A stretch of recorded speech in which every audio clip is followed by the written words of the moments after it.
नमस्कार, बहुत बहुत स्वागत, अभिनंदन आप सभी का द डिबेट में। मैं ब्रजेश मिश्रा हूँ। उत्तर प्रदेश की राजनीति दूसरे राज्यों के मुकाबले बहुत अलग है। यहाँ की राजनीति बहुत ही कॉम्प्लिकेटेड और न समझ में आने वाली कई बार ऐसी होती है। दरअसल उत्तर प्रदेश की राजनीति सांप सीढ़ी का वो खेल है कि एक गलत चाल, जी हाँ बहनों भाइयों, एक गलत चाल आपको वापस जीरो पे या पहली लाइन पे पहुंचा सकती है। राजनीति के कितने भी पायदान आपने चढ़ लिए हों, एक गलत चाल आपको वापस वहीं पहुंचा देगी जहां से आपने शुरू किया था, और कभी कभी तो इन गलतियों की भरपाई भी नहीं हो पाती है। इसलिए उत्तर प्रदेश में राजनीति करने वाले लोग, उत्तर प्रदेश में जिनकी पॉलिटिकल स्टेक बड़ी है, उनके हर कदम बहुत सधे हुए होते हैं। उनके हर कदम के पीछे कोई ना कोई तर्क होता है, कोई सोच होती है और उसके इम्पैक्ट का असेसमेंट होता है। ताज़ा मामला मायावती का है और अखिलेश यादव का है। ये दो पार्टियां जो जिनमें भाईचारा और एक साथ मिलकर चुनाव लड़ा था, जिन्होंने 2019 में, अब इनमें अलगाव और टकराव है। टकराव विद्वेष के स्तर पर पहुंच गया है। समाजवादी पार्टी का दावा है कि उसने बहुजन समाज पार्टी को एक्सपोज कर दिया है कि वो बीजेपी की एलाई है और बीजेपी के लिए काम करती है या बीजेपी के साथ खड़े। मायावती का कहना है कि वो कमजोर महिला नहीं है, बहुत संघर्ष करके यहां तक आई हैं। बीजेपी को साथ देने से बेहतर है वो संन्यास ले लेंगी राजनीति से। ये कहकर उन्होंने अपने उस बयान की भरपाई करने की कोशिश की जो उन्होंने 2 दिन पहले दिया था कि समाजवादी पार्टी को हराने के लिए एमएलसी के चुनाव में वो बीजेपी को भी वोट दे सकती हैं। समाजवादी पार्टी और कांग्रेस ने मायावती के इस बयान को जोर शोर से प्रचारित भी किया, और करना भी चाहिए कि अगर आपका विपक्षी अगर एक कोई गलती कर जाता है तो आपको पूरा हक है कि आप उसको मुद्दा बनाएं। लिहाजा अपोजिशन के भीतर की ये लड़ाई, इसमें बीजेपी अभी कहीं सीन में नहीं है, अपोजिशन की ये लड़ाई उत्तर प्रदेश में बहुत खुल गई। जिसको कहते हैं ना धागा खुलना, तो ये धागा खुल गया। तो क्या एक राज्यसभा की सीट के लिए अखिलेश यादव ने मायावती पर कोई ट्रैप डाला था, कोई जाल फेंका था? क्या मायावती और बीजेपी के बीच ये जो गलबहियां हो रही थी, इनको एक्सपोज करना मकसद था, या मायावती को कमजोर करके उनके वोट बैंक को खींच लेने का उनका मकसद था? क्या था? दूसरी बात, क्या मायावती ने राज्यसभा कांड के बाद उकसावे में आकर प्रेस कॉन्फ्रेंस करके बीजेपी का साथ देने का बयान दिया, या फिर उनकी सुविचारित सोची समझी योजना थी? क्या था? और आज मायावती ने अपने उस बयान को हालांकि समर्थन दिया, लेकिन बीजेपी के साथ बहुत दूर होने का उन्होंने ऐलान भी किया, क्योंकि यह असमंजस का वातावरण जो बना, मायावती को आज दोबारा आना पड़ा। सामान्य तौर पर वो 15 दिन 20 दिन के अंतराल में, 1 महीने के अंतराल में प्रेस कॉन्फ्रेंस करती हैं, पर ये बैक टू बैक उन्होंने आज प्रेस कॉन्फ्रेंस दोबारा की और क्लैरिटी देने की कोशिश की। बीजेपी ने बुलंदशहर सीट पर यह मैसेज दिया और इस तरह के वीडियोज चलाए कि मायावती ने उन्हें समर्थन कर दिया है, जबकि बीएसपी का प्रत्याशी बुलंदशहर सीट से है, वहां भारी असमंजस है। दूसरी सीटों पर भी असमंजस है, इसलिए मायावती आज क्लैरिटी देने आई। वो बिहार में भी चुनाव लड़ रही हैं और जिन 28 सीटों पर मध्य प्रदेश में उपचुनाव हो रहे हैं, वहां भी चुनाव मैदान में है। तो क्या ये मायावती की राजनीतिक भूल थी उस दिन दिया गया बयान, या फिर आज के बयान से वो कंपनसेट हो जाता है, हो गया होगा या नहीं? सबसे बड़ा मुद्दा, बीजेपी से नाराज दलितों का एक बड़ा हिस्सा और माइनॉरिटीज का एक हिस्सा और सवर्णों में एक वर्ग विशेष का हिस्सा, जिस पर बीएसपी अपना ये समझती है कि ये वर्ग उनके साथ हैं। इसको कोई नुकसान पहुंचा है क्या? मायावती के इस बयान ने उनकी पार्टी को नुकसान पहुंचाया क्या? मायावती के इस बयान ने उनकी सधी चली आ रही राजनीति को, बिल्कुल फॉर्मेटेड पॉलिटिक्स को, क्या बहुत भारी डेंट पहुंचाया है? या फिर मायावती ने भी कोई जाल डाला है जिस पे समाजवादी पार्टी फंसी? लेकिन अगर आप वास्तविकता के धरातल पर एनालिसिस करें तो बीएसपी को नुकसान उनके 7 विधायकों का हुआ, बदले में उनको मिला क्या? 1 राज्यसभा सीट और इस तरह का प्रचार कि बीएसपी बीजेपी के साथ जा रही है। क्या मायावती मुसलमान वोटों को न मिलने की स्थिति में खुद को पॉलिटिकली सस्टेन कर पाएंगी या नहीं कर पाएंगी? नहीं कर पाएंगी, इसीलिए आज वो आई प्रेस कॉन्फ्रेंस में और उन्होंने मीडिया के सामने ये कहा कि मुसलमानों के लिए उन्होंने बहुत कुछ काम किया है, सबसे ज़्यादा टिकट दिए हैं, आज भी सबसे ज़्यादा एमपी उनके पास हैं। पर क्या जो पहली प्रेस कॉन्फ्रेंस का संदेश है उसके पैगाम को क्या मायावती तोड़ पाई? और क्या समाजवादी पार्टी अपने चाल में कामयाब रही कि उसने मायावती को एक्सपोज कर दिया? किसको क्या मिला इसमें? अगर कोई फायदे में है तो बीजेपी है। एक राज्यसभा की सीट देकर विपक्ष को आपस में लड़ा दिया, वो भी दो लार्जेस्ट अपोजिशन आपस में भिड़े। तीसरी है कांग्रेस, वो उसमें मजे तलाश रही है, अपने लिए स्पेस तलाश रही है। समाजवादी पार्टी ज्यादा कांग्रेस मायावती को बदनाम करने में लगी हुई है और कांग्रेस गली गली घूम के ये बताने की कोशिश कर रही है कि मायावती तो बीजेपी के साथ चली गई। ऐसा कांग्रेस क्यों कर रही है? पुराना दौर याद करिए, 90 का और 80 का, जब इस समाज जिस पर मायावती की हुकूमत है उस समाज पर एकाधिकार कांग्रेस का हुआ करता था। प्रियंका गांधी की रणनीति यह है ब्राह्मण, मुस्लिम और दलित इनको साथ लाना। तो उनको लगता है कि मायावती को जितना वो बीजेपी के करीब होने का प्रचार प्रसार करेंगे कांग्रेस को फायदा होगा। समाजवादी पार्टी को लगता है कि जब वोटों का वर्टिकल डिवीजन होगा तो उनके हिस्से में सारे एंटी बीजेपी वोट आ जाएंगे।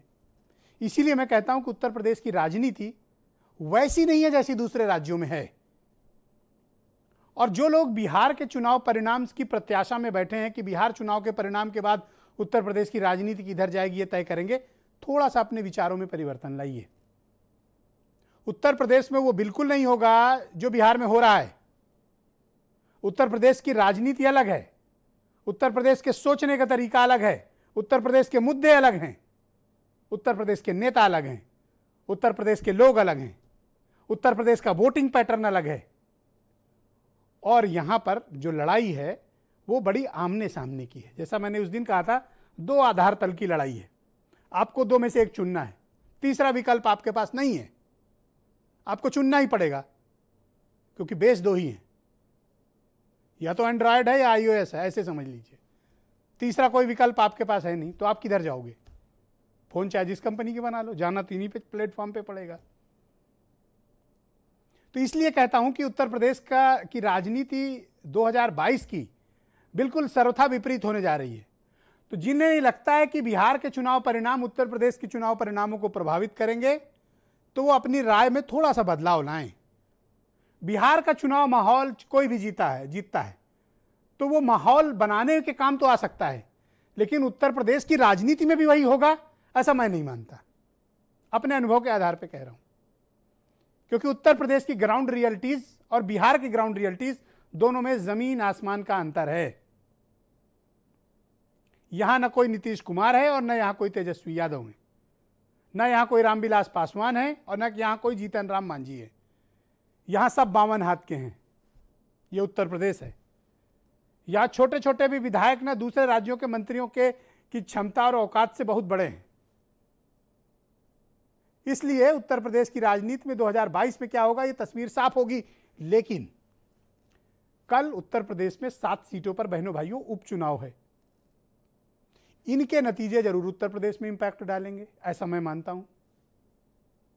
6 सीट बीजेपी के पास है अभी और 1 सीट समाजवादी पार्टी की मल्हनी की, पारसनाथ यादव की। इज्जत दांव पे लगी बीजेपी की कि 6 में से 6 रिटेन करनी है। एक भी कम हुई तो विपक्ष शोर मचाएगा, कमजोर होने का ऐलान करेगा, आक्रमण की चेतावनी देगा, युद्ध घोष करेगा, ललकारेगा, फुफकारेगा, दौड़ाएगा, चीखेगा। और अगर कहीं बीजेपी की और कम हुई तो विपक्ष छाती पे बैठ जाएगा। और अगर बीजेपी रिटेन कर लेती है तो वो मैसेज देने में कामयाब हो जाएंगे कि जो एजेंडा हम चला रहे हैं उत्तर प्रदेश में उस एजेंडे को जनता की मुहर लग गई है। क्योंकि उत्तर प्रदेश के चारों कोनों में ये चुनाव है। ईस्ट देवरिया,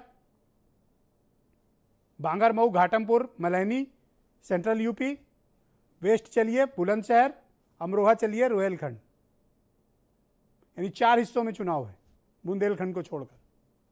तो एक जनता का मूड पता चलेगा क्या है, एक्चुअल क्या ग्राउंड स्टेटस है, वो मुद्दे भा रहे हैं नहीं भा रहे हैं। तो कल मतदान होगा, स्थितियां स्पष्ट होंगी 10 तारीख को। कुछ बयान सुनिए फिर डिबेट को आगे बढ़ाते हैं। बीजेपी भी हराना चाहती है, बहुजन समाज पार्टी भी हराना चाहती है। ये राजनीति मुझे समझ में नहीं आ रही। इसीलिए मैं ये बात दोबारा कह रहा हूं कि समाजवादी पार्टी हार जाए ये बीजेपी चाहती है, समाजवादी पार्टी हार जाए ये बीएसपी चाहती है। तो ये दोनों की चाहत कहां से मिल रही है, ये सोचना आपको है। बीजेपी के साथ गठबंधन करके देश में कोई भी चुनाव लड़ना बीएसपी के लिए संभव नहीं हो सकता, चाहे लोकसभा का हो चाहे विधानसभा का हो, या इस समय जो प्रचार कर रहे हैं कुछ गलत कि बीएसपी ने बाई इलेक्शन में बीजेपी को समर्थन दे दिया है, कुछ वीडियो वायरल भी कर रहे हैं बुलंदशहर की सीट को लेकर, ये बिल्कुल गलत है, झूठ है।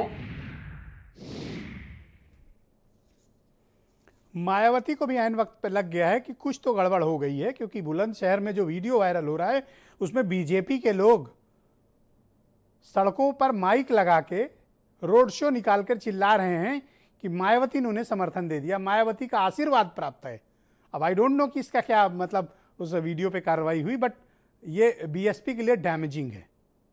ओके, तो आज की डिबेट को आगे बढ़ाते हैं। अमित पुरी हैं भारतीय जनता पार्टी से, मनीष सिंघवी जाने माने राजनीतिक विश्लेषक, जूही सिंह समाजवादी पार्टी की प्रवक्ता हैं, धर्मवीर चौधरी बहुजन समाज पार्टी के नेता हैं, आचार्य प्रमोद कृष्णम भी मुझे थोड़ी देर में ज्वाइन करने वाले हैं, कांग्रेस के वरिष्ठ नेता हैं, और वीरेंद्र सिंह जी हमारे स्टेट हेड। बहुत बहुत स्वागत और बहुत बहुत धन्यवाद। भाई धर्मवीर चौधरी जी, मैं कार्यक्रम की शुरुआत आज आपसे करना चाहता हूँ। ऐसा क्या हो गया कि मायावती जी को सफाई देने के लिए आज तत्काल प्रेस कॉन्फ्रेंस करके दोबारा से आना पड़ा? सामान्यतः वो प्रेस कॉन्फ्रेंस करने में 10-15 दिन का वक्त लेती हैं, पर क्या आपको लगता है कि पहला वाला बयान गलत हो गया, उसकी सफाई देने आना पड़ा? नहीं ब्रजेश जी, ऐसा कुछ नहीं है। और मैं आपको स्पष्ट कर दूं, वैसे तो बहन जी ने पीसी में सारी बातें स्पष्ट विस्तार से बताई थी मीडिया को, लेकिन मैं आपको बता दूं आपकी डिबेट में कि जो सामंतवादी, पूंजीवादी, सांप्रदायिक संकीर्ण सोच के लोग हैं, जो दलितों के विरोधी हैं, उनका पर्दाफाश करने के लिए आदरणीय बहन कुमारी मायावती जी को ये दोबारा प्रेस कॉन्फ्रेंस करनी पड़ी, क्योंकि कुछ लोग अफवाहों के बाजार में घूम रहे हैं और वो अपने मंसूबों में कभी काम, तो वो ये काम तो बीजेपी वाले कर रहे हैं। बुलंदशहर वाला वीडियो आपने सुना होगा जिसका जिक्र बहन जी कर रही थी। हाँ, तो मैं वही कह रहा हूँ कि वो संकीर्ण सोच के लोग, वो सांप्रदायिक शक्तियां कभी अपने मंसूबों में कामयाब नहीं हो सकते। उसी संदर्भ में आदरणीय बहन कुमारी मायावती जी ने आज सुबह 10 बजे प्रेस की थी और विस्तार से बताया था, क्योंकि कुछ लोग अपने काम के बल पर वोट हासिल नहीं करना चाहते, वो देश की जनता को आंखों में धूल झोंक करके, और उसमें मैं खासकर बीजेपी की बात करूंगा, बीजेपी जो है आंखों में धूल झोंक कर वोट हासिल करना चाहती है। और बीजेपी को स्पेस दिया किसने? आप ही ने तो दिया, बहन जी ने दिया। अगर उन्होंने वो स्टेटमेंट नहीं दिया होता तो बीजेपी के लोग माइक पर सड़क पे रोड शो निकाल के चिल्लाते हुए कह रहे हैं, मैंने भी वो सुना उस वीडियो जिसका जिक्र बहन जी कर रही थी, चिल्लाते हुए जा रहे हैं कि हमें तो बहन जी का आशीर्वाद मिल गया। तो जब बीजेपी वाले को बहन जी का आशीर्वाद मिल गया तो बुलंदशहर में बीएसपी वाला क्या करेगा? घर बैठ जाए? स्पष्ट कर दूं, आदरणीय बहन जी ने सुबह भी बताया और उससे पहले की प्रेस में भी बताया 29 तारीख को, जो एमएलए जी चुनाव में जो होगा समाजवादी पार्टी का, उसको हराने के लिए हम जो है जोर और जो पक्ष मजबूत होगा उसको। अच्छा, एक सवाल मेरा आपसे और है, इस पूरी एक्सरसाइज में आपको राज्यसभा की एक सीट कर्टसी सतीश मिश्रा, राज्यसभा की एक सीट कर्टसी सतीश मिश्रा, इसके अलावा आपको क्या मिला? नहीं, देखिए, राज्यसभा की सीट हो, चाहे विधान परिषद के चुनाव हो, चाहे आम चुनाव हो, चाहे बाई इलेक्शन हो, बहुजन समाज पार्टी अपने मिशन और मूवमेंट से कभी हटती नहीं है।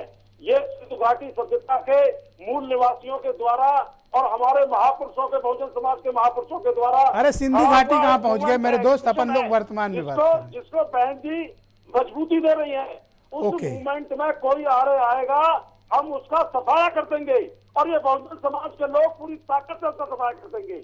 ये अफवाहों का जो बाजार गर्म है, उसके लिए मैं आपको दोबारा से बता रहा ओके हूं। धर्मवीर जी, एक अब क्वेश्चन इसमें- और है, फिर मैं आगे बढ़ता हूं। लास्ट क्वेश्चन ये है जी कि जिसको आप अफवाह कह रहे हैं, एज पर कमिटमेंट, मेरे शब्द नोट करिएगा, एज पर मायावतीज अर्लियर कमिटमेंट, जो उन्होंने परसों की प्रेस कॉन्फ्रेंस में बोला था, उस कमिटमेंट के मुताबिक एमएलसी के चुनाव में अब आपको बीजेपी को वोट देना पड़ेगा, एज पर कमिटमेंट।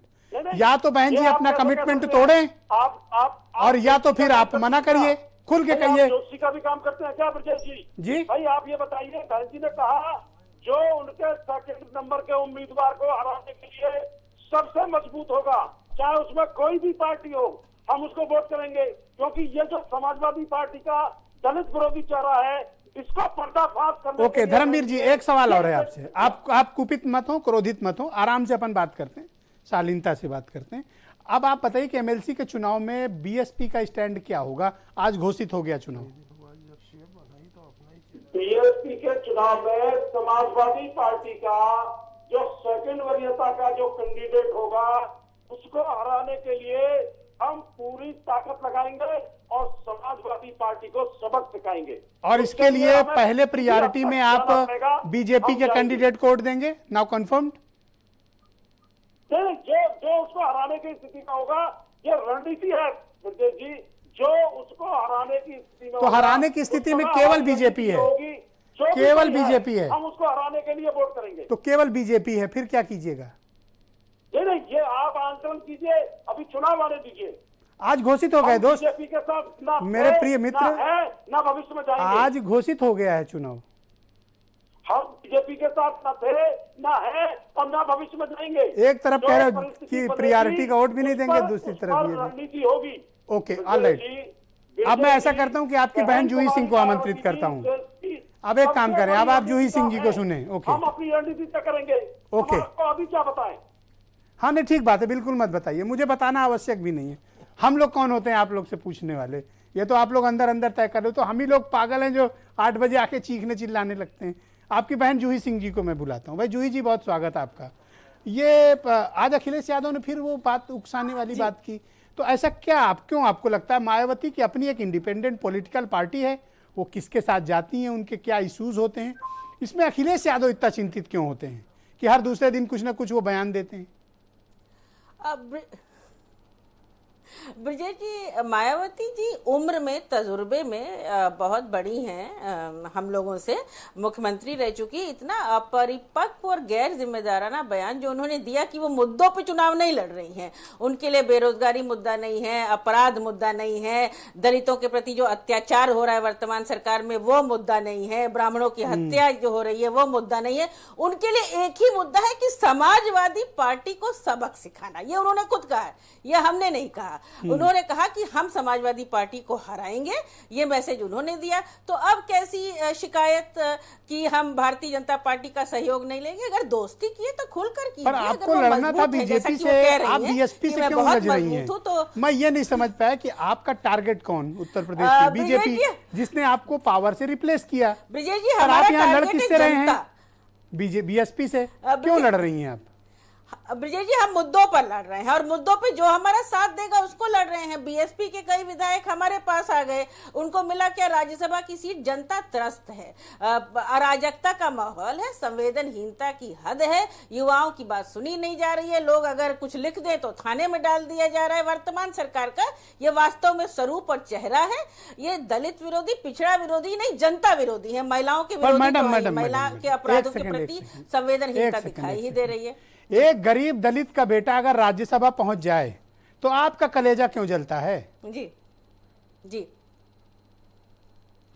ब्रिजेश जी, बिल्कुल नहीं जलता है। हम तो ये कह रहे हैं कि बहन कुमारी मायावती वो मजबूत महिला, जैसा कि वो कह रही है, उनको खुलकर कहना चाहिए था कि मेरी अंडरस्टैंडिंग या मैनेजमेंट, जो सतीश मिश्रा जी के शब्द थे, वो हो चुके हैं भारतीय जनता पार्टी के साथ। पहले भी वो सरकार बना चुकी हैं, सरकार में साथ रह चुकी हैं, तो उनको ऐसा कोई गुरेज नहीं होना चाहिए था कहने नहीं, में। अभी तक आप मायावती पे फोकस थी, अब आप सतीश मिश्रा को भी भला बुरा कह रही हैं। समाजवादी पार्टी को क्यों तो सतीश मिश्रा तो वही करेंगे जो मायावती बोलेंगी। अगर मायावती जी ने कोई किया होगा तो बोला होगा। अब आप सतीश मिश्रा को टारगेट कर रही हैं। बिल्कुल बोला होगा, मतलब मैं उनको नहीं जानती। उन्होंने खुद कहा कि मैनेजमेंट, आप ही के पैनल पर हम लोग थे और उनकी बाइट मैंने सुनी। मैनेजमेंट कर रहे हैं, चुनाव जीत रहे हैं, जो कुछ उन्होंने कहा हमने उसको सेकंड कर दिया और स्पष्ट हो भी गया जनता के सामने कि एक अंडरस्टैंडिंग है, दोनों मिलकर चुनाव लड़ रहे हैं। बाकी मुद्दे हैं, हम मुद्दे उठाते हैं, जो हमारे साथ आएगा उसको हम साथ लेकर चलेंगे। बाकी अब माननीय अमित पुरी जी को पेश किया जाए। आचार्य प्रमोद कृष्णम जी भी पधार चुके हैं और अमित पुरी जी भी मेरे साथ मौजूद हैं। भाई पुरी जी, स्वागत आपका। नमस्कार। बहन जी का समर्थन स्वीकार है? आइए, मैं भी आपको भी सुना, साथी पैनलिस्ट को भी सुना। मनोविज्ञान का एक सिद्धांत है साइकोलॉजी का, no two persons are common, और वही सिद्धांत राजनीति के अंदर भी है कि मायावती जी के दो बयान एक जैसे नहीं होते। अब आप देखिए क्या स्थिति है। गैर भाजपावाद की लड़ाई में जो लोग ये कहते थे भाजपा को जीतने नहीं देंगे, आज वही कह रहे हैं गैर सपावाद है। तो अब वो भी वही कहते थे, तब भी हम सुनते थे, ये भी वही कह रहे हैं, तब भी हम सुन रहे हैं। लेकिन अखिलेश जी की जब बाइट सुन रहा था तो कह रहे थे कि समाजवादी पार्टी को हराना इनका टारगेट है, और आप सवाल कर रहे थे धर्मवीर जी से कि भाई मायावती जी क्या सिद्धांतों पे नहीं है और विषयों पे। अरे जब भारतीय जनता पार्टी को हराना टारगेट बनाए थे, या अभी भी हो, कोई दिक्कत नहीं है, तो वो कौन सा मुद्दा था? तब भी हम कहते थे कि ये व्यक्ति। पर अब गोल पोस्ट यूपी में चेंज हो रहा है, अब सबका टारगेट सपा को हराने का क्यों हो रहा है? ऐसा क्या इन दिनों हो गया? देखिए, गोल पोस्ट ये चेंज नहीं हुआ सभी का सपा को हराना। सपा का बसपा को हराना है, बसपा का कांग्रेस को हराना है, उनका मिलके उनको हराना है। तो जो बात आपसे राज्यसभा के चुनाव के दिन मैंने कही थी कि एक सीट भारतीय जनता पार्टी नहीं लड़ी, सारा वितंडावाद का जो हाथ कर्नाटक के विधानसभा सौदा में और कलकत्ता की ब्रिगेड ग्राउंड में यूं उठे थे एक साथ। पर आपका भी तो सार्वजनिक नंगाकरण हो गया, मोदी को आपका भी भेद भी तो खुल गया। से दो हाथ कर रहे हैं। आपने भी मैडम प्लीज पहला राउंड, मैडम पहला round please, I request you please. आपका भी सार्वजनिक नंगाकरण हो गया बन्नी पुरी जी, आपका फेस एक्सपोज हो गया कि आपका एक सॉफ्ट कॉर्नर बीएसपी के लिए है, वरना जो 9 सीट जीत सकता था वो 8 पे क्यों लड़ाएगा? एक ही उदाहरण दे और देता जो हूं, छाती पे लड़क चढ़ के चुनाव लड़ने वाली पार्टी हो, आपने कहा, मैंने आपकी कदम बात पीछे क्यों हट गई? एक मिनट, एक उदाहरण देता हूं। मुख्तार अंसारी बीएसपी के एमएलए, वो पंजाब से अमरिंदर सिंह उन्हें रोकेंगे पेशी पे ना आए, और कृष्णा रंद राय जी की पत्नी श्रीमती अलका राय प्रियंका जी को चिट्ठी लिखेंगी, और ट्विटर गाइज वाले लोग ट्विटर पे मौन हैं। तो यह स्वयं बताता है कि बसपा की गलबैया किसके साथ है, अपराध और कानून व्यवस्था पर किसके। अच्छा, इसी से जुड़ा एक मेरा सवाल है, अगर आप अनुमति दें तो मैं पूछ लूं। जी पूछ लीजिए। जब बांदा जेल में मुख्तार अंसारी माफिया बंद था, तो उसको यहां से पंजाब जाने के लिए फैसिलिटेट किसने किया था? अनुमति किसने दिलवाई थी? तब भी आप ही की तो सरकार थी। मैंने ऑन रिकॉर्ड कह रहा हूं, ऑन रिकॉर्ड में कह रहा हूं, आपने क्यों फैसिलिटेट किया था? आपने क्यों एक फर्जी मामले में उसकी पेशी पे जाने दिया था? जुडिशियस प्रोसेस के अंदर आप जुडिशियल प्रोसेस की आड़ में छिपो मत। और सुन लीजिए, वो बांदा जेल से आपने पंजाब उसको यहाँ से उस सेफ समय एग्जिट दिया कांग्रेस ने है, ऐतराज नहीं किया आपने कि मुख्तार बांदा से अंसारी को पंजाब सेफ क्यों एग्जिट भेजा दिया जा रहा है, है। तब तो और आज बता रहे हैं कि वहां पर फलाने ने रोक रखा है, यहाँ सेफ एग्जिट क्यों बांदा से दिया था? हमने कोई सेफ एग्जिट नहीं दी। आपने सेफ एग्जिट दी थी मुन्ना बजरंगी हत्याकांड के बाद, आपने सेफ एग्जिट दी थी उसको। मैं आपसे दस्तावेजी प्रमाण है इसके। आपने अतीक अहमद को सेफ एग्जिट दी थी। आपने जब तक चुनाव नहीं हो गया अतीक अहमद को नैनी जेल में बंद करके इलाहाबाद के चुनाव प्रभावित किए थे। आप किस हक से बात करते हैं? इसका माफियाओं की आड़ में छिपो मत Puri ji. Political colourable exercise of Puri ji, माफियाओं की आड़ में छिपो मत। I deny on record. माफियाओं की आड़ में छिपो मत। है प्रोडक्शन मैं उन वारंट। पत्रकारों में नहीं हूं कि जिन्हें कुछ नहीं पता। ना, मुझे जरूरत से ज्यादा जानकारी है। ओके, आचार्य प्रमोद कृष्णन जी को लिया जाए। Thank you. ओके, शुक्रिया मेरे दोस्त। प्रोडक्शन तसल्ली तसल्ली तसल्ली कैसे होता है, तसल्ली। इसका एक जुडिशियल प्रोसेस है। Noted noted. आराम से थोड़ा। ओके, आचार्य प्रमोद कृष्णन जी को लाया जाए। ये आजकल मध्य प्रदेश का दौरा बहुत किए हैं और कल ही लौटे हैं। बहुत स्वागत आपका आचार्य जी, बहुत शुक्रिया। काफ़ी दिनों के बाद आप आज पैनल पे प्रकट हुए हैं। तो मैं आपसे एक तो जानना चाहता हूं कि आप मध्य प्रदेश भी घूम कर आए हैं। मायावती का जो स्टेटमेंट है कि वो ज़रूरत पड़ी तो किसी एक पर्टिकुलर चुनाव में बीजेपी को सपोर्ट भी कर सकती हैं। आज उन्होंने हालांकि अपने उस बयान का समर्थन किया, लेकिन सफाई भी दी उन्होंने। आप इस बयान को किस दृष्टिकोण से देखते हैं? देखिए ब्रजेश जी, ईमानदारी से बात की जाए तो राजनीति में ना कोई छूत है ना कोई अछूत है, सब मतलब की और सत्ता की राजनीति हो रही है। सेवा सिद्धांत ये तो अब कल्पनाओं में रह गए हैं, किताबों में रह गए हैं, या आप जैसा देशभक्त पत्रकार कभी कभी सिद्धांतों पे बात करता है।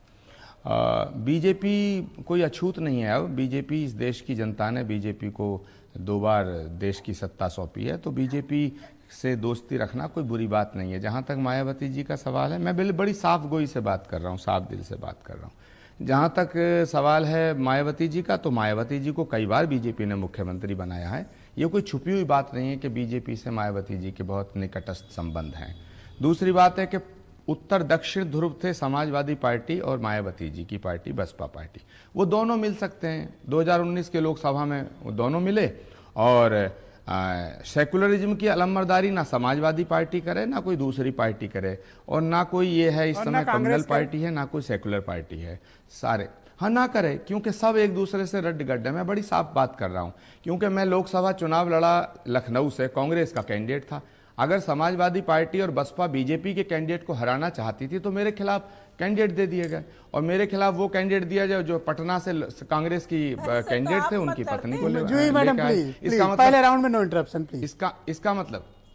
इसका मतलब मुझे हराने के लिए समाजवादी पार्टी और बसपा एक हो गए और राजनाथ सिंह को जिताने के लिए, क्योंकि नॉन भाजपाई वोट स्प्लिट हुआ। समाजवादी पार्टी और बसपा अगर कैंडिडेट नहीं देती तो बीजेपी हार जाती। तीसरा पॉइंट ये है कि बीजेपी जो है ज्यादा देशभक्ति की बात ना करे।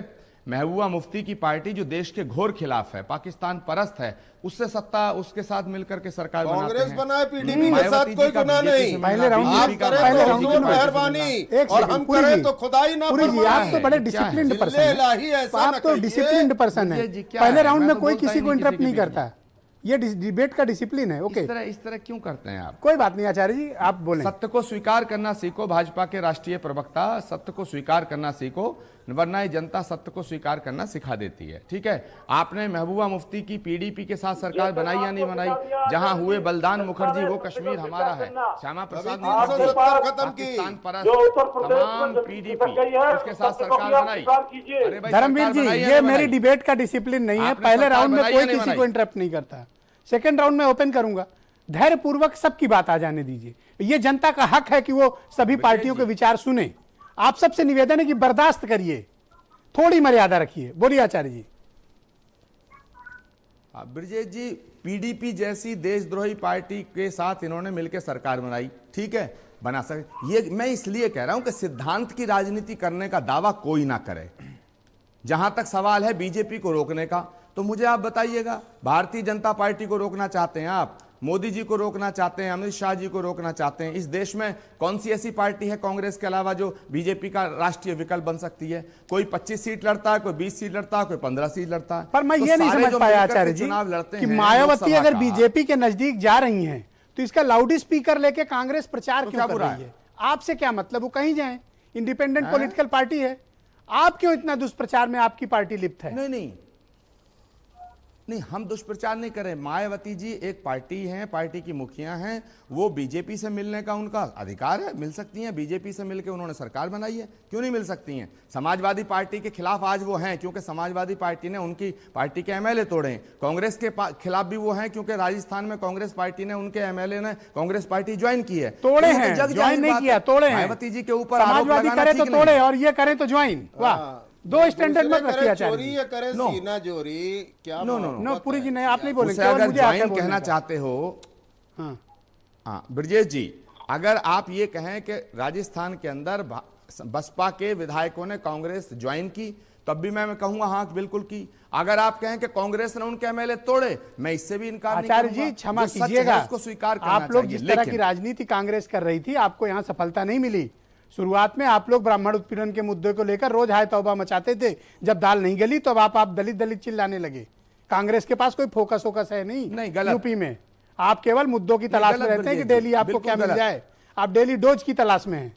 नहीं ब्रजेश मिश्रा जी, मुझे क्षमा कीजिएगा आचार्य जी, मैं आपका सम्मान करता हूं, पर सवाल मेरा करना मेरा हक है। ब्रजेश जी, मैंने ब्राह्मणों की हत्या का मुद्दा उठाया था, वो मेरे लिए राजनीतिक मुद्दा नहीं है, वो मेरे परिवार का मुद्दा है और मेरा धर्म का मुद्दा है, मेरे राष्ट्र का मुद्दा है। किसी भी निर्दोष व्यक्ति को अगर एनकाउंटर के नाम पे गोली मारी जाती है, मैं उसके खिलाफ आवाज उठाऊंगा, आज भी उठाऊंगा। अगर मुझे राजनीति करनी होती तो मैं ब्राह्मणों के घर घर जाके कहता, भैया मेरे को, हमारी पार्टी को सपोर्ट करो। हमने नहीं की राजनीति। अगर जुल्म किसी पे आचार्य होगा, जी आपको हम जब मुद्दा सूट करता है उठाएंगे। तो अब आप हाथरस उस में जो विषय पे बेटी के बोलते हो, परिवार पे जब अत्याचार हुआ, आपको हमने लगता मुद्दा है कि उठाया। नहीं अब हमें सूट नहीं कर रहा है, हमने उपयोग कर लिया समाज का, ये तो आप उस आपका समाज वर्जन की है। समस्या भूल जाते हो। ये आपका सोचना है, ये आपका सोचना है। ब्रजेश जी ये माफ करना, ये आपका सोचना हो मुझे सकता भी है, क्षमा दूसरे करिएगा। विपक्षी दलों का सोचना हो सकता है।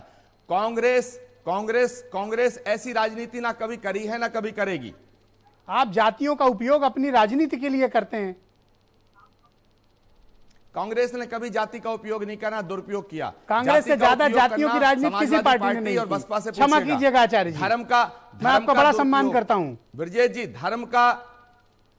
जी धर्म की राजनीति की शुरुआत भाजपा ने की और जातियों की राजनीति की शुरुआत समाजवादी पार्टी और बसपा ने की। कांग्रेस ने राजनीति कांग्रेस और होली जाति काऊ के है। नाम पे नहीं की। ये होली काऊ है। आचार्य नरेंद्र देव के खिलाफ गोविंद बल्लभ पंत ने जब मनीष सिंघवी जी को लाया जाए। का लड़ाया, पुरी जी देखो अब आप डिबेट खराब मत करो। कौन से धर्म की पुरी जी शांत हो जाओ। राजनीति? पुरी जी मैं आवाज कौन बंद कर से दूंगा, धर्म की देखो, बुरा राजनीति लगेगा थी? आपको। देखो डिबेट मेरी है ना, मुझे बोलने दो। जब मैं सेकंड राउंड ओपन करूंगा बदला ले लेना, ऐसे मत करो भाई। ओके मनीष सिंघवी जी को लाया जाए। क्रॉस क्वेश्चनिंग आप कर रहे हैं, बीजेपी का प्रवक्ता भी बोल रहे हैं, मैं किस किस का जवाब दूं? अच्छा, चलो आपके मेरी सवालों बात- का जवाब देने के लिए मैं प्रतिबद्ध हूं, मैं दूंगा। हाँ तो दीजिए ना जवाब। मैं कहना चाहता हूं कि हमाम में सब नंगे हैं, सिद्धांत की बात कोई ना करे, सत्ता की बात कर रहे हैं सब लोग। बस मेरा वक्तव्य समाप्त हो गया। Okay thank you. Manish Singhvi ji को लाया जाए। भाई मनीष जी ये चल क्या रहा है उत्तर प्रदेश में? खेल चल रहा है। देखिए पहला खेल था कि जब बसपा ने अपना कैंडिडेट खड़ा किया तो बहुत डर्टी गेम चल रहा है वैसे। हाँ नहीं ये बहुत डर्टी गेम। नहीं तो वो तो जाहिर सी मैं देखो 22 साल हो गया काम करते, मैं ही कई बार कंफ्यूज हो जाता हूँ कि मतलब मुझे ही नहीं रास्ता दिखता है। ब्रजेश जी जब देखिए राजनीति जब खेल बन जाए तो अपने आप खराब तो हो ही जाती है। खैर देखिए जब बसपा ने अपना कैंडिडेट खड़ा किया था, अब उनको खुशी दुबे नहीं याद आ रही हैं, अब उनको प्रभात मिश्रा नहीं याद आ रहे हैं। आचार्य जी से पूछा तो तिलमिला गए। देखो हाँ मनीष जी बोलिए। तो उनको उस समय भी पता था क्योंकि मुझे नंबर खुशी दुबे आज भी याद है, मुझे प्रभात मिश्रा आज भी याद है। ब्रजेश जी मैं याद रखूंगा और मैं बिल्कुल साथ खड़ा हुआ हूं। बीजेपी ने जो पाप किया है, बीजेपी ने जो पाप किया उसका फल भोगेगी। मनीष जी आप लेकिन बोलिए। इसका मतलब मनीष मैं जी आप असत्य बोलिए। बोलना शुरू कर आचार्य दूं जी क्या? प्लीज। जिस दिन बसपा ने कैंडिडेट खड़ा किया था उस दिन को पता था कि उनके पास नंबर्स नहीं है। तो सवाल इस बात का है कि खड़ा क्यों किया था, कहां से उनको आश्वासन मिला था कि आप कैंडिडेट खड़ा कर दीजिए। भाजपा ने अपना नवा कैंडिडेट क्यों नहीं खड़ा किया, अपना कैंडिडेट क्यों नहीं खड़ा किया। तो सवाल बड़े सब स्पष्ट हैं भाई साहब। उस पर सपा ने फिर एक गेम किया, एक नया कैंडिडेट बीच में लाकर। मायावती फंस गई हैं। इसमें मिला फायदे में कौन रहा, घाटे में? जरा फायदे में दो लाइन में फायदा बताओ। में रही सपा, फायदे में रही भाजपा, फंस गई बसपा। ओके ठीक है ना। बीजेपी को भी फायदा हुआ। जी बिल्कुल बिल्कुल फायदा हुआ, बीजेपी को भी फायदा हुआ।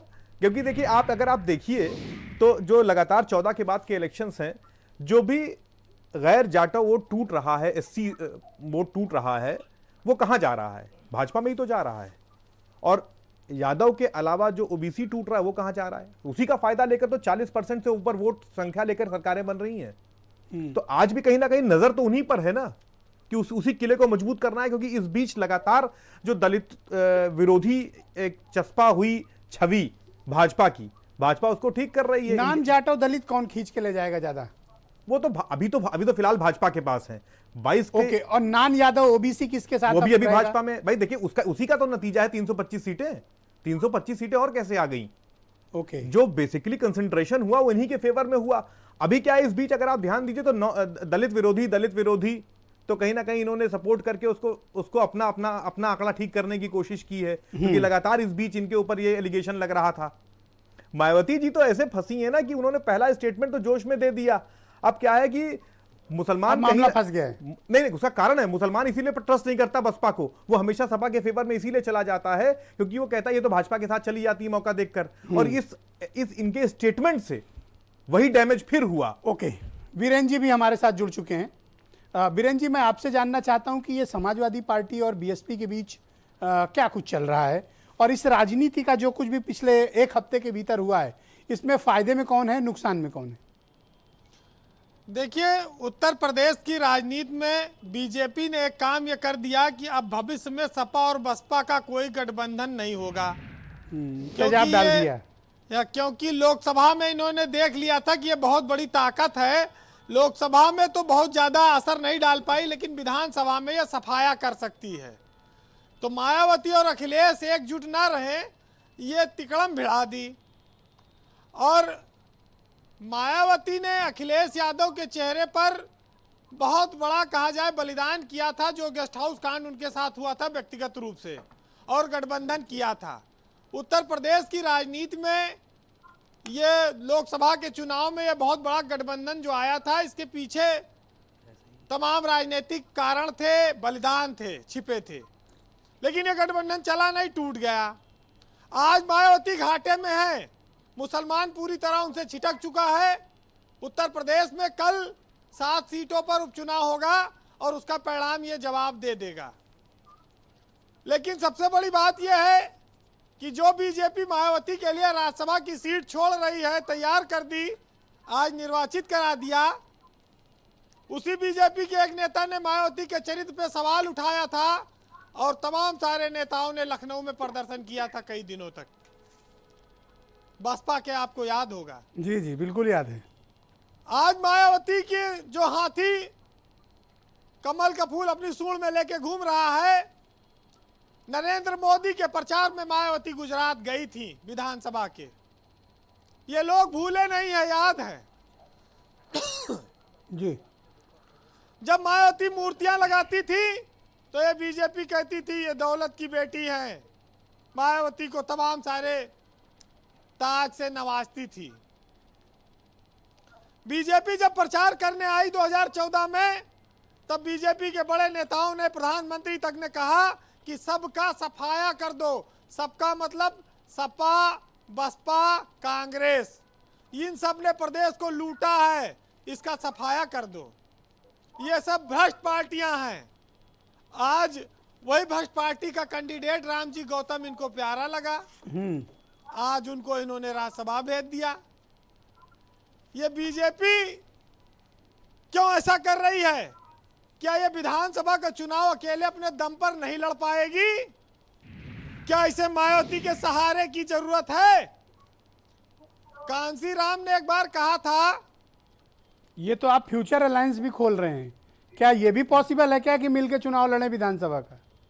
नहीं तो बीजेपी ने आखिर मायावती को चारा क्यों डाला? ये जब उनके पास विधायक नहीं थे, वो जितवा नहीं सकती थी राज्यसभा का सीट, 12-13 लोग थे, तो कहां से रामजी गौतम चुन लिए गए? बीजेपी ने यह एहसान क्यों किया? ओके। कांसी राम जी ने एक बार कहा था कि जिस व्यक्ति को जवानी में चमचागिरी की लत लग जाती है, उसकी पूरी उम्र दलाली में गुजर जाती है। ये कांसी राम ने कहा था। और मतलब जवानी का चापलूस, उम्र भर का दलाल हो जाता है। ओके। ब्रजेश जी, हमारे आपके घर में सांप निकल आए तो हम लोग डंडा से उसे मारते हैं, और अगर वही सांप शिवलिंग पे बैठ जाए मंदिर में तो लोग हाथ जोड़ने लगते हैं, लौटने लगते हैं आगे। तो ये दर्शाता है कि लोग आपका सम्मान नहीं करते, लोग आपके स्थान और स्थिति का सम्मान करते हैं। तो आज जो स्थान और स्थितियां बनी है बसपा और भाजपा के बीच, ये रामजी गौतम उस सम्मान का नतीजा है, राज्यसभा के सांसद। ओके। ये देखिए कितनी क्रिटिकल बात बीरेन जी ने कितने आसान शब्दों में समझा दी। हम लोग मत्था फोड़ रहे थे, एक लाइन में समझा दी। मैं एक चीज और कहूंगा जी। ये बीजेपी के नेता मायावती के लिए कहते थे कि मायावती का चुनाव चिन्ह हाथी नहीं गिरगिट होना चाहिए। ये हर घड़ी रंग बदलती है, जब इनके साथ रहे तो वो सबसे अच्छी है, अगर दूसरे के साथ चली जाए तो वो दौलत की बेटी और मूर्तियां लगाती हैं, पैसा खा जाती हैं, वहां तो भ्रष्टाचार है। अरे इनके नेता मंच लगा के मायावती को गालियां देते थे, गंदी गंदी। प्रदेश अध्यक्ष थे, पोटा का सवाल आया। अरे भाई बोलने दोगे वीरेंद्र जी को? बीच में क्यों ऐसा क्यों पोटा पे सोटा चलेगा? विनय कटियार जी ने प्रदेश अध्यक्ष के रूप में कहा। हम जबान बंद करके राजनीति नहीं करते। एक साहित्यकार ने लिखा है कि अपनी मर्जी से कहा अपने सफर के हम हैं, और रुख हवाओं का जिधर का है उधर के हम हैं। तो आजकल हवा का रुख तो विधानसभा के सामने वाली भवन में बह रहा है। तो हवा का रुख उधर है तो जाने पड़ेगा। कुछ मजबूरियां ले जाती हैं, कभी सीबीआई ले जाती है, कभी ईडी ले जाती है, कभी इनकम टैक्स लिए जाता है। तो इनके पास तो बहुत सारी हवाएं हैं, जब जो पंखा चला दें ये। तो आजकल तो भाई पूरी साहब के 10 उंगली घी में है। राज्यसभा में अधिक सीटें जितवा रहे हैं, अब विधान परिषद में जीतेंगे, प्रदेश में सरकार है ही है, केंद्र में है ही है। अच्छा, मजेदार बात आप ये देखिए कि मायावती बिहार में गठबंधन करके चुनाव लड़ रही हैं। जानते किसके साथ? ये ओम प्रकाश राजभर की पार्टी है, AIM है, ओवैसी की पार्टी है, उपेंद्र कुशवाहा की पार्टी है। ये 4 लोग वहाँ गठबंधन में हैं और यहाँ उपचुनाव में खिलाफ लड़ रहे हैं ओवैसी के और राजभर के मायावती, यहाँ जो 7 सीटों पर हो रहा है जी। तो ये आप इनका सबका रंग देखिए। अब आप मुझे एक लाइन में ये बताओ कि ये जो सारी एक्सरसाइज हुई हफ्ते 10 दिन में, इसमें गेनर कौन है, लूजर कौन है?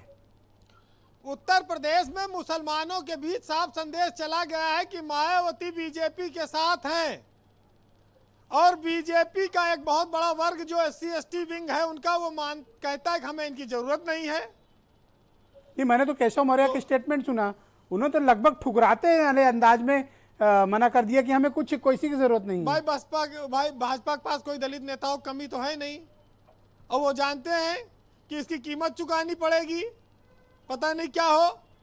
और जी, मायावती अगर अलग भी लड़ेंगी तो वो पिछली बार तो 0 थी लोकसभा में, अब बीजेपी के लिए तो कोई फायदा बहुत था नहीं, लेकिन विधानसभा में बीजेपी डरी हुई है। ये अकेले चुनाव लड़ेगी कि बसपा का सहारा लेगी या बसपा से कैंडिडेट खड़ा करवाएगी, क्या करेगी ये बताए। मायावती के पास दलित के अलावा और कौन वोट बैंक बचता है? आज उन्होंने मुसलमानों के लिए कहा, लेकिन मुसलमान कहाँ इस बात को मानेगा? जब वो सपा को हराने के लिए बीजेपी की बात कह सकती हैं तो कौन मुसलमान रहेगा? मुसलमान उत्तर प्रदेश में बहुत बड़ी संख्या में है। चलिए जी वीरेंद्र जी, तुम लाख झूठ बोलो, चर्चा करो। बसपा और भाजपा की जो नजदीकी है उस पर तमाम सफाई दी जा रही है, लेकिन उसको लेकर तमाम तरह की चर्चा है पूरे प्रदेश में। तो सुनिएगा इस दोस्ती पर क्या चर्चा है। चर्चा है अखबारों में, टीवी में, बाजारों में और डोली दुल्हन कहारों में, सूरज चंदा तारों में, आंगन द्वार दीवारों में, घाटी और पठारों में, लहरों और किनारों में, भाषण कविता नारों में, गांव गली गलियारों में और दिल्ली के दरबारों में चर्चा है इस दोस्ती की। बहुत बहुत शुक्रिया वीरेंद्र जी, बहुत बहुत धन्यवाद संक्षेप में अपनी बात रखने के लिए। धर्मवीर चौधरी के पास चलते हैं, बहुजन समाज पार्टी के लीडर हैं। चौधरी जी, मैं आपसे समझना चाहता हूं, क्या मायावती ने उकसावे में आके अखिलेश यादव के ट्रैप में फंस गई और उन्होंने हड़बड़ी में उकसावे में आकर इस तरह का बयान देकर पार्टी को भारी नुकसान पहुंचा दिया?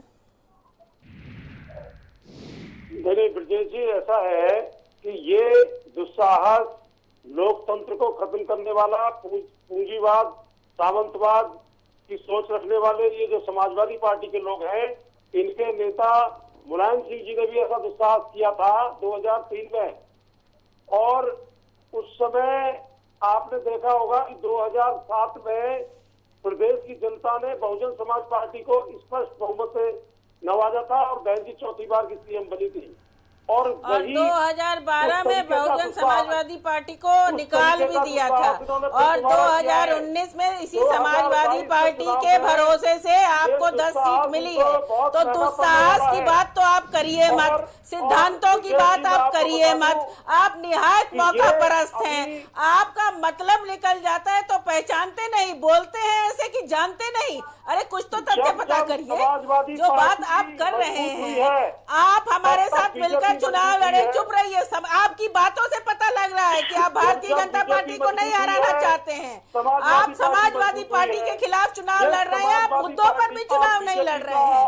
आपका काम यह है कि भारतीय जनता पार्टी की आप मदद करें।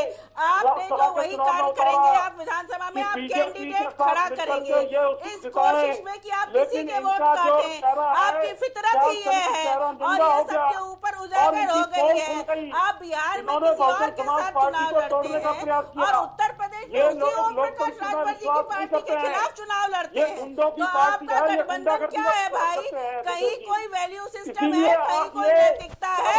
बिहार में आप ओम प्रकाश राजभर की पार्टी के साथ मिलकर चुनाव लड़ रहे हैं और उत्तर प्रदेश में उनके खिलाफ चुनाव लड़ रहे हैं।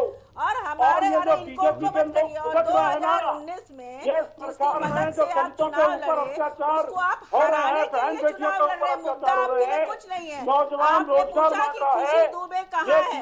खुशी दुबे का नाम 4 बार आया इस डिबेट में। आपने पूछा कि okay okay okay, thank you Amit Puri ji को लाया जाए। बहुत बहुत शुक्रिया आप दोनों का। शांत हो जाइए, शांत होइए। जूही जी, चौधरी जी शांत हो जाइए, शांत होइए, म्यूट करिए इनको। ओके अमित पुरी जी, आप मुझे बताइए कि भाई खामखा आप बीच में कैसे आ गए और आपने अपनी सीट जो आप जीत सकते थे वो आपने बीएसपी की तरफ पास क्यों की? सवाल इस बात का है। ठीक, मैं 3-4 पंक्तियों में ही उत्तर दे देता हूं। हम ना खामखा किसी के बीच में आए। असली लड़ाई यह है कि उत्तर प्रदेश के अंदर एक वोट बैंक के तुष्टीकरण की जो लड़ाई है उसकी वन अपमैनशिप में उस अपोजिशन स्पेस के अंदर कौन ज्यादा आगे बढ़े, इसके लिए यह झोझो हो रही है। कभी साथ पसंद है, कभी प्रेम पसंद है और कभी झोझो पसंद है, ये जाने दें। एक सवाल बुनियादी आया दलितों के बारे में। हम अपने बूथे पे चुनाव लड़ेंगे। नंबर 1, हमारे कार्यकर्ता हमारे कार्यक्रम के आधार पर हम उत्तर प्रदेश के अंदर जाने वाले हैं। जिनको जिसके साथ मिलकर लड़ना है वो लड़े, स्वागत है। लेकिन मैं याद दिलाना चाहता हूं, आजाद भारत के अंदर दलित राजनीति के सबसे बड़े आइकॉन और असली चेहरा जूही जी, सुन लीजिए, आजाद भारत के अंदर दलित राजनीति के सबसे बड़ा चेहरा डॉक्टर अम्बेडकर थे।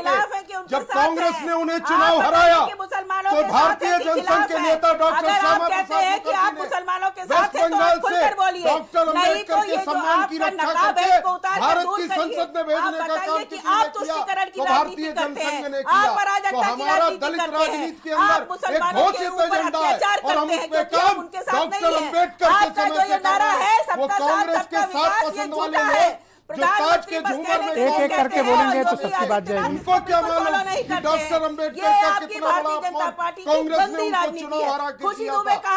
तब भारतीय जनसंघ उनको राज्यसभा ले गई थी। इसलिए जूही जी पहले तो मैडम अपोजिशन के नाते आपने क्या किया? हेलो जूही मैडम, आपने क्या किया खुशी दुबे के मामले पे? खुशी दुबे के मामले में आपने क्या किया जूही जी? फ्रेम के लिए 1 सेकंड रुकिए। आप खुशी दुबे को ले आएंगे ना बीच में। डॉक्टर अम्बेडकर को भारत की राज्यसभा में ले जाने का काम भारतीय जनसंघ के नेता डॉक्टर श्यामा प्रसाद मुखर्जी ने किया था और डॉक्टर अम्बेडकर को चुनाव लड़ाने का काम राष्ट्रीय स्वयंसेवक संघ के और भारतीय मजदूर संघ के नेता दलितों पर ठेंगड़ी ने किया था। वो उनके इलेक्शन एजेंट थे। ये ऑन रिकॉर्ड बता रहा हूँ मैं चीजें। तो हम डॉक्टर अम्बेडकर वादियों के साथ शुरुआत से खड़े हैं। डॉक्टर अम्बेडकर की राजनीति, सरवराह की राजनीति, दलित पिछड़े और उज्जवलों की राजनीति, वंचितों की राजनीति के प्रति भारतीय जनसंघ का कमिटमेंट है, पॉलिटिकल कमिटमेंट है। Okay, thank you. ओके ये बताओ ना इन्होंने doctor Ambedkar okay, thank you. अरे लोहिया जी से पूछ लो। लोहिया और अम्बेडकर शांत हो चलता है एक दूसरे के। जूही जी कृपया सहयोग करें और शांत हो जाए। जूही जी शांत हो जाएं। जूही जी शांत हो जाएं। समाजवादी कृपया। ट्विटर को अच्छा है मैं साथ में बगल में नहीं बिठाता वरना झगड़ा हो जाए। Amit Puri ji, thank you ma'am, thank you. Okay, thank you ma'am.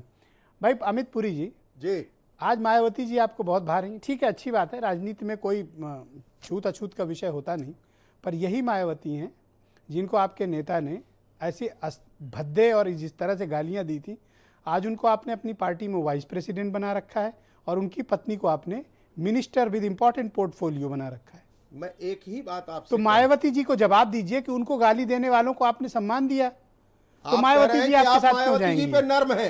Taj corridor का केस अगर किसी पार्टी ने, किसी राजनीतिक दल ने उठाया मायावती जी के खिलाफ, तो ताज कॉरिडोर भारतीय जनता पार्टी ने उठाया। हम गठबंधन में भी थे, लेकिन हमने अपराध और भ्रष्टाचार से समझौता नहीं किया। हमने अपराध और भ्रष्टाचार के साथ समझौता नहीं किया। हम ताज कॉरिडोर पे कमिटेड रहे कि अगर ताज कॉरिडोर का मामला है तो जुडिशियल प्रोसेस से स्कैन होना चाहिए। Okay Amit Puri ji, thank you. Okay Amit Puri ji, शुक्रिया। अमित पुरी जी, मैं चौधरी जी से एक सवाल लेता हूं। भाई चौधरी जी, ये वही बीजेपी है जिनके इस वक्त प्रदेश उपाध्यक्ष ने बहन जी को गाली दी थी, उनकी पत्नी ने भी भला बुरा कहा था, पति उपाध्यक्ष हैं, पत्नी मिनिस्टर हैं, वो भी इंडिपेंडेंट पोर्टफोलियो के साथ। आपने पूछा कि उनके साथ क्या कार्रवाई उस मामले में? ब्रजेश जी, यही बीजेपी का चाल चरित्र और चेहरा है।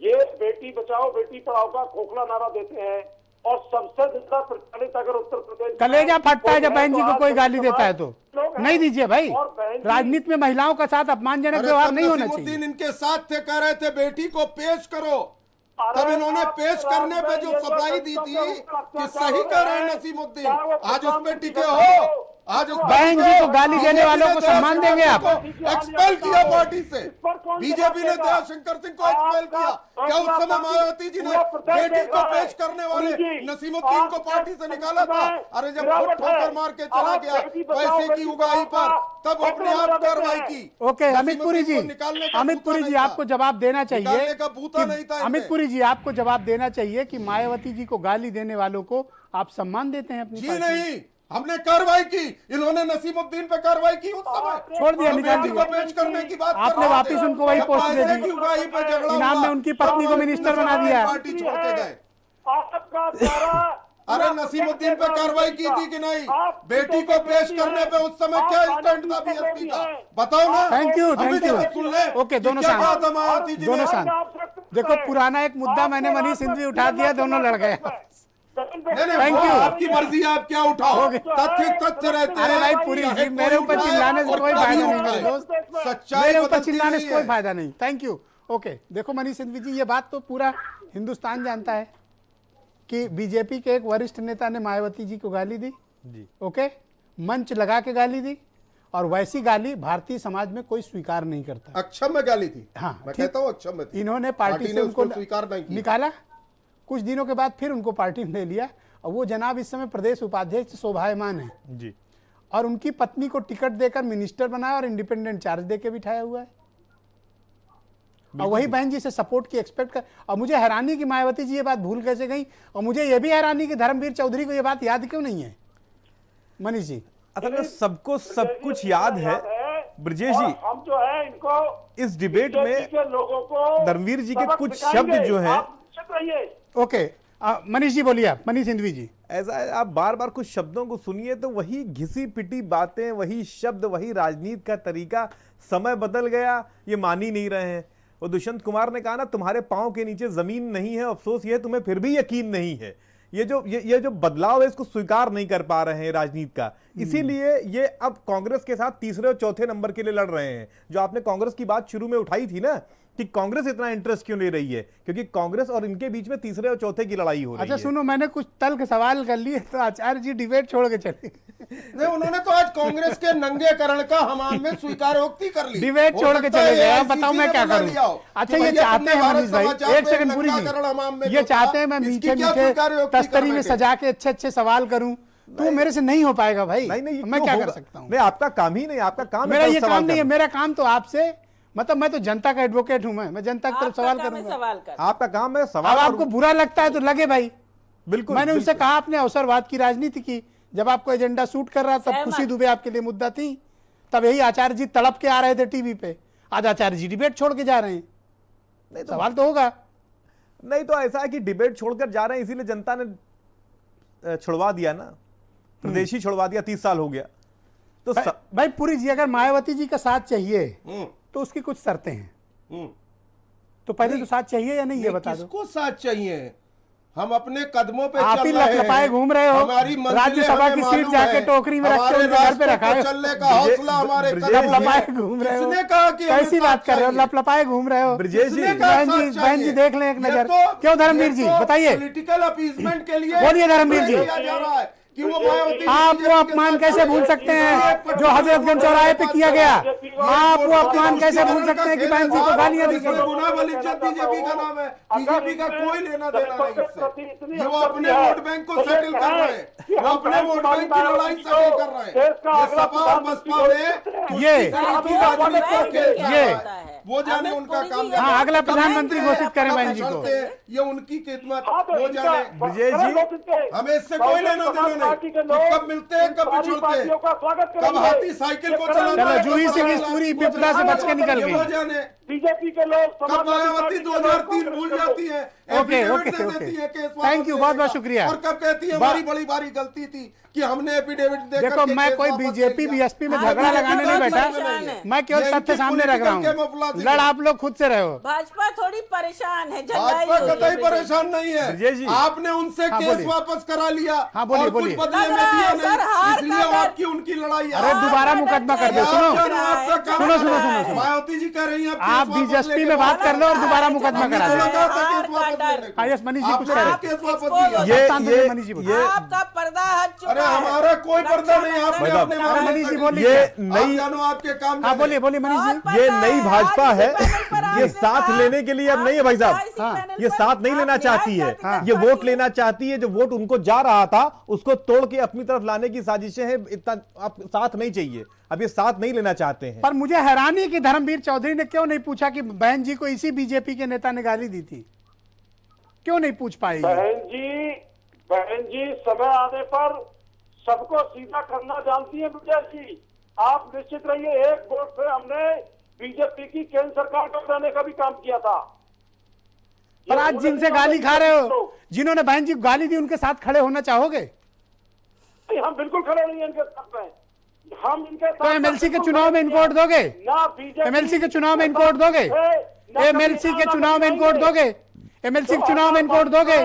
एमएलसी के चुनाव में इनको वोट दोगे? अर्थात बताओ। बताना पड़े तो नियतार्थ और भावार्थ और यथार्थ सब समझ में आ जाता है। जब बहन का ओके, बयान थैंक का यू। अर्थात थैंक यू। बताना पड़ जाए। थैंक यू, बहुत शुक्रिया, धन्यवाद। बहुत बहुत शुक्रिया, बहुत बहुत शुक्रिया, बहुत बहुत शुक्रिया। और आप सबका भी बहुत बहुत धन्यवाद बहनों भाइयों। मैं हमेशा से कहता हूँ कि उत्तर प्रदेश की राजनीति में सीखिए, समझिए, जानिए, क्योंकि यहाँ खेलने वाले को भी नहीं पता कि आगे क्या होने वाला है।